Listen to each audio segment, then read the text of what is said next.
Vereador Lauro, não houve sessão, não por falta de pauta, mas porque não houve quórum. Exatamente. Bom dia a todos do Tailândia News. Não tivemos, não é recorrente nessa casa, pelo menos na minha gestão agora é a primeira vez, porque por conta de alguns vereadores estão enfermos, outros estão nos interiores municipais, outros estão tratando de assuntos referentes ao município de Tailândia, junto aos deputados em Belém, né? Então, isso atrapalhou com que ocorresse a nossa sessão. Não é nada grave, porém passamos a pauta toda automaticamente para a semana que vem. Inclusive a Tribuna Livre tinha sido solicitada para falar sobre a reforma da Previdência, né? Era uma pauta que eu estava curioso para saber, que eu inclusive ia puxar um debate por conta da reforma da Previdência, que eu vejo como muito necessário. Porém, do jeito que está, alguns pontos eu acho que deveriam dar umas mexidas para ser mais interessante para a população mais pobre, os mais carentes, que justamente eles que precisam mais desse retorno da nossa Previdência. Vereador, tanto a população quanto a imprensa, e a imprensa faz convites para que as pessoas venham aqui para a Câmara, então cria-se uma expectativa em relação à sessão, ao que vai ser discutido, ao que vai ser apresentado, e no dia não tem, pelas razões que você já explicou. Já pensou em uma forma, ou vai começar a pensar em uma maneira de tentar evitar que isso aconteça no dia de sessão? Bom, na verdade, o certo é que não aconteça nessa falta de quórum, nem falta de pauta, que a nossa sessão seja mantida independente do motivo, a não ser que seja um feriado. As ações que a gente pode tomar é pedir, porque algumas justificativas que eu vi ali, se nós tivéssemos um vereador mais hoje, teríamos sessão por conta do quórum.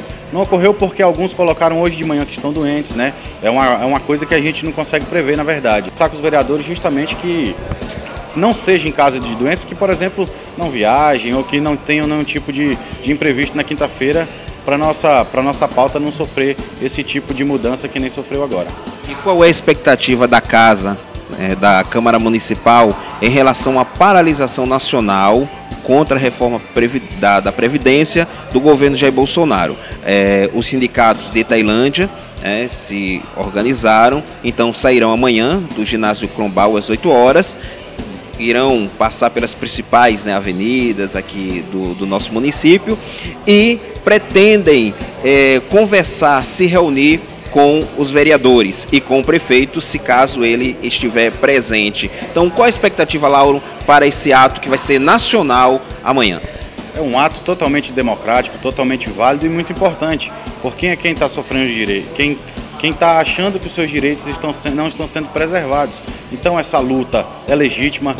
A Câmara Municipal recebeu o documento dos sindicatos, inclusive está cedido amanhã aqui o plenário, justamente para, eu acho que o término dessa reunião vai ser aqui na Câmara Municipal. Quero fazer parte também desse debate. Se eu puder expressar um pouquinho minha opinião, eu acho assim, alguns termos da reforma da Previdência deveriam ser mudados. Por exemplo, assim, a gente vê os nossos irmãos aqui de Tailândia mesmo, os que trabalham no campo, no Dendê, por exemplo. O direito deles tem que ser maior do que o meu. Eu sou engravatado, estou aqui, eu estou no ar-condicionado. Essa pessoa acorda às 5, 4 e meia da manhã, vai para a beira da pista, pega um ônibus. Então o direito dele tem que ser muito maior do que o meu, né? Então, eu espero que os deputados sejam muito iluminados nessa parte, que o Brasil precisa dessa reforma da Previdência. O presidente realmente está fazendo a coisa certa em propor uma reforma da Previdência e que os termos se ajustem para que todos sejam beneficiados, que o governo consiga folga para trabalhar no seu orçamento e que o trabalhador, que trabalha muito, que o professor, que, por exemplo, fica difícil cuidar de turmas grandes durante 40 anos, isso cansa, isso é estafante, mentalmente, fisicamente. Então, que a reforma da Previdência beneficie quem precisa mais e quem tenha mais um pouco seja um pouquinho menos beneficiado de quem tem menos.